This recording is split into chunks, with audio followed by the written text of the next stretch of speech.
Pretend you're me for a second, maybe a minute, or a week perhaps. It's fall break, and you're in the happiest country on earth. The city is at your disposal. The possibilities are literally endless. Tour a castle, take a hike, talk to a stranger, talk to a friend, dine at a fancy restaurant, eat at a McDonald's, party with svelte models and burly Vikings in the legendary meatpacking district until the sweat can drip no more and the sun rises. Or you could, spend 3 days in bed, no pants, eating ramen and watching TV. Get up occasionally to brew a mug of thick black tea with sweet lemon and honey. Find yourself 83 pages deep in someone's Tumblr. Sleep, lather, rinse, and repeat. Guess which I've been doing. You get 3 guesses and the first 2 don't count. So I took a walk last night. 11:30 p.m., check. Phone battery more than 60%, check. Earphones intact, custom playlist created, check. Thick winter coat with a fraying hole that no one has noticed or been mean enough to comment on, you betcha. I took notes on this walk. Each subheading is an observation of mine, typed furiously into my phone, grammatical errors preserved for authenticity. The rules were simple. Cross the road whenever the light turned green, regardless of if it makes you go in a different direction. If all lights are red, follow the direction of the road. Don't go online to check your location. No Facebook, no emails, and definitely no Google Maps. Pretend you're me for a night. Bus empty, snag front seat. Rather than walk and be confined to my neighborhood, I decided to grab the first bus that came my way. I almost never get the seat right at the front. It's usually occupied by youngish girls with straight hair and noses buried in iPhones. The middle section of the bus is reserved for old people and prams, which are huge and luxurious in Denmark. More like carriages, actually. They're also almost always black, that Danish royal black that I like. I'm usually relegated to the back of the bus, near the draughty exit. Never speak on a Danish bus. I'm pretty sure it's classified as a crime against the state to even think about talking on public transportation.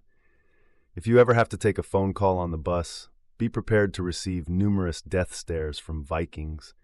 The Danes hate it when you disturb the peace like that. Rude. Black women with painted eyebrows got on the bus on the next stop after mine. Eyebrow game on point, perfectly arched, and with edges that could cut glass. I believe the appropriate terminology is on fleek. They didn't have that stereotypical Eastern African look about them, and they weren't hijabis. I'm guessing students from a West African country, some of the lucky few that managed to get out while they could. But assumptions can be dangerous. I'm going to stop now. They gave me the Manhattan once-over, a quick head-to-toe visual assessment, pausing briefly at my face, hands, and shoes. I was crouched at the front of the bus, semi-lost in my music, hair an absolute mess.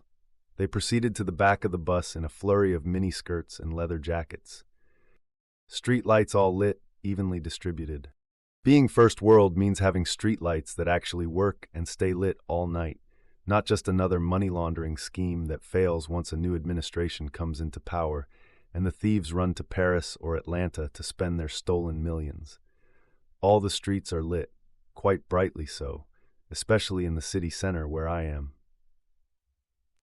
Bright lights also mean that I don't always have to do that thing where I'm walking behind a group of women or a lone woman man, and I have to drag the soles of my shoes noisily across the pavement to alert them of my presence.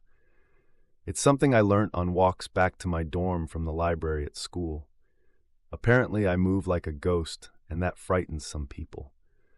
I'm also pretty damn black, so that doesn't help. 4 lanes on each road. Everyone bikes here, no questions asked. All roads, even single-lane roads, have a minimum of 4 lanes, 2 for the cars and 2 for the bikes. What's the Royal Hotel? Seedy joint or classy getaway? What's the difference? Escapes from reality.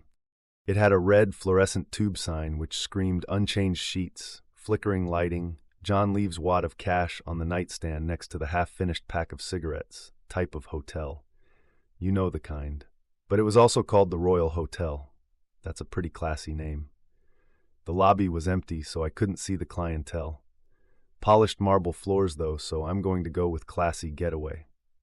I'd like to think it's one of those luxury hotels for celebs that's concealed behind a facade of decrepitude. Noticeably residential, small cars, drooping trees, large house numbers. Black coat woman, blonde hair, cigarette, crying, white earphones. She was under a streetlight, sobbing and taking deep drags from her cigarette. She cast a shadow into the street and pulled a hood over her head, made eye contact with me, then looked away and went back to speaking into the microphone portion of her earphones. I shuffled along. Homeless guy swaddled in a blue sleeping bag against a Fotex. This struck me as noticeably ironic. Fotex is a ubiquitous chain of high-end grocery stores. I shop at Netto instead. Also, homelessness and Copenhagen don't feel like they should mix. Homelessness in New York, yes. Concrete jungle where dreams are made also includes nightmares that result in destitution. But not Denmark, where paternity leave is almost as long as maternity leave, where college is free and the students receive a monthly stipend to tide them over, where everyone is assigned a personal doctor, even measly study abroad students. The air is light and crisp here. It doesn't feel like it can support a homeless guy in a blue sleeping bag. Europe is going through some pretty serious immigration issues right now, and Denmark is a major player in this production. Tensions are high in this part of the world. I'm not suggesting that the guy was an immigrant, but I do know that the Copenhagen I met in August isn't the Copenhagen of 20 years ago. Things are changing, evolving. Some people don't like evolution. No Star City? The last time I took a walk like this, I went to the beach where the dotted night sky stretched out for miles and miles. I couldn't see any stars tonight. End walk. See, I promised you something Danish, didn't I? And a Lannister always pays his debts. The walk cleared my head and allowed me to process some things I hadn't done yesterday. It brought some much-needed clarity. Y'all should try it sometime, if you don't already. Only the best. B.